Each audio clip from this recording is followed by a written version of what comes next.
Hey, what's up everybody? So today we're going to be going over some Battlefield 1942 stuff. Since Battlefield Portal is going to have two maps inside of it, it's going to have Al Alamein, if I'm pronouncing that correctly, as well as Battle of the Bulge. Now behind me is going to be some gameplay of Battlefield 1942 that I had recorded earlier today. It is of those two maps, and just kind of giving a quick little glance at what those maps look like from 2002, and really taking a look at what Battlefield has in store moving forward as far as the Portal goes. So what's really cool about Portal is that they're letting you customize literally everything you could think of. I'm talking aim down sights, factions, how far people are able to see for visibility, different arsenal, and the scale, the amount of players that you want to have inside of the game as well. It's going to be very customizable, very, very cool to see. And I think one of the coolest things that they're going to do is this right here, in my opinion, which is the Battle of the Bulge from 1942, Al Alamein from 1942, then you've got Erica Harbor and Valparaiso from Bad Company 2,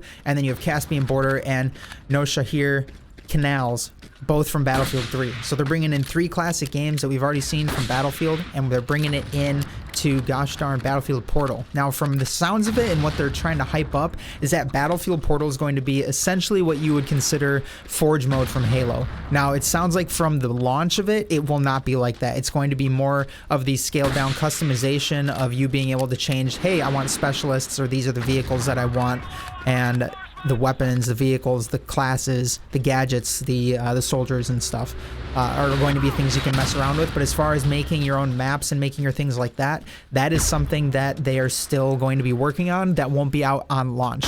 The other thing that I'd like to highlight as well is taking a look at what they plan to do is it's going to be a live service. So it's something that is going to be consistently moving forward and constantly getting updates, constantly getting content. So I think what we may end up seeing is maybe picking pieces further from those games that I just mentioned, from the classic Battlefield games, or who knows, maybe we end up seeing a really cool World War I from Battlefield 1, bringing in pieces from maybe Battlefield 4 and just creating a huge holistic experience of, hey, this is the total Battlefield experience that you can get, which I would love to see that. Now, one thing they did mention is that you will not be able to make a Battle Royale game mode out of this. That was one of the big questions I had was, well, it sounds like they're giving us the tools to kind of do whatever we want. Same with Halo Forge. Can we make our own game modes in it? And yeah, you can make your own game modes, but they said explicitly in this on their website, if you want to check it out, leave a link in the description, you cannot make a Battle Royale out of it. Now, they are doing a different game mode that they're looking at doing, and it is called the Hazard Zone. It's a new multiplayer mode that they're announcing.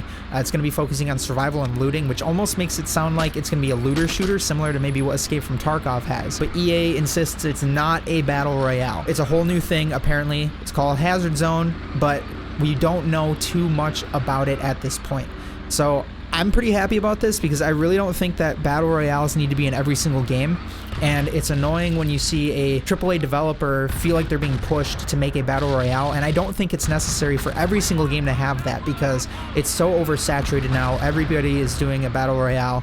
There needs to be some type of change up in the gaming industry, and I don't think doing a Battle Royale for Battlefield is going to be the best intention for it, and that's why I think they're putting all their money down on no campaign, but doing all of these different game modes where they have Battlefield 2042, 7 maps coming out on launch that you can mess around with in Portal, and then you've got the 2 maps from Battlefield 1942, Bad Company 2, and Battlefield 3 to kind of mess around with. What's really cool is that it is very similar to Forge in the sense that if I make a game mode and you want to try it out, I can make a URL for it, I can make a link, and you're able to play that game mode. So right here, reading off of the website, you'll also have the ability to share your experience with the community through an experience link, a URL, giving fellow players the power to share the experience or even remix it with their own additions. So I could give you something, you'd be like, yo, that's cool, but I think this would be even cooler, and then you can tweak it the way you want to. What's really cool too is that they're doing something that looks like very basic visual scripting or almost coding. So for those of you who have some visual scripting and coding experience,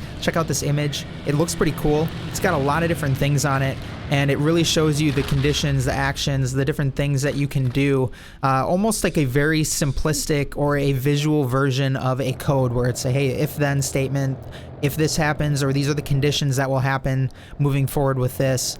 Which is kind of cool. So for example, they have setting victory conditions, consequences of specific in-game events, like setting a reward or punishment for a player scoring a kill, and even more to create custom game modes that aren't possible to create with the settings alone. So it sounds like you could really make some cool things, which is why they've been pushing this zombie mode or some of the trailer items that we've seen as well. Now, similar to Forge as well, if you like what the person's putting out, you can check out their profile and you can download a lot of the things. They're allowing you to follow these individuals. That way you can download all of the content that they're making in case you like a person that is creating content more than maybe some of the other ones, or you find something fun that they're doing and you want to load into that. It sounds like DICE and EA are actually doing an official curated playlist. So what that means is if there's a game mode that is doing extremely well, or it's a really cool idea that DICE is like, yo, we need to get this out to the people, they are going to support that and they are going to put it out for the public to play, which is super cool. I think that's a good idea to really boost creators to want to make more content, make more maps, make more fun things that Battlefield maybe DICE doesn't have time to do, and it's adding more content to the game, thus keeping the longevity of this game even longer than anticipated. And what I'm hoping with Battlefield Portal, since it will be a little bit separate, I hope, from 2042, that this could be a ongoing thing, completely separate, that it's Battlefield Portal and you have Battlefield 2042, and then the new games that come out go, but you still have Portal that you can always go back to, and they keep adding content. Hey, all the Battlefield 2042 stuff is in there, and then the next Battlefield they pull stuff in and put it in there. Now, to talk about what they're planning on doing, they haven't given too much information as far as what specific weapons throughout its entire list goes, but what they have right now is they have 40 plus weapons from 3 different theaters of war. They have the M1 Garand, the Panzerschreck, the G3, M416, so on and so forth is what they're currently kind of showing off. The inclusion of 2042's all-out weapon arsenal, so you have all the weapons from 2042 as well.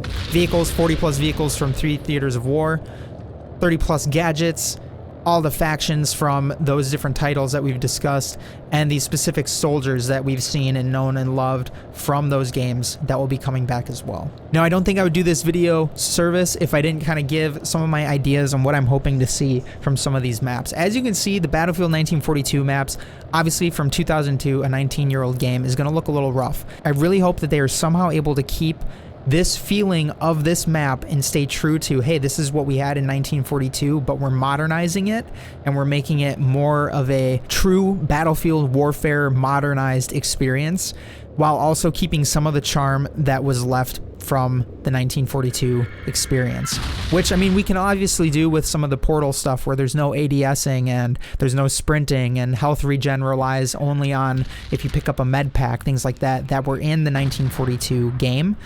I would love to see that, and I think that would be a really cool idea to move forward. Now, this is what they are saying about Battlefield 1942. The enhancements afforded by the Frostbite engine have made these versions of Battlefield 1942's maps even more intense and faithful to DICE's initial ambitions over 20 years ago. Destruction in the Battle of the Bulge is so cool. We are being true to what the original designers had in mind. We're just able to go further now, and seeing that is awesome. Now, that's the thing. We can always hear what they have to say as far as what they plan to do, but at the end of the day, you and I both know as gamers that it is never truly what we get. The expectation is usually different than the actual product. So we just got to keep that in mind, that I'm sure they'll still do a good job with these maps and staying true to what those maps were. However, I'm a little nervous because it's a game that stays near and dear to my heart, and I would hate for them to really mess this up. So, ladies and gentlemen, if you like this video, be sure to hit that like and subscribe button. It really helps me out a lot. I truly appreciate you checking this video out. Also, let me know what you think about the footage behind me with the Battlefield 1942 footage. I'm a terrible pilot, so I apologize with some of that freaking gameplay. But have a good one. Take it easy. Stay safe out there. We will see you all in the next one. See ya.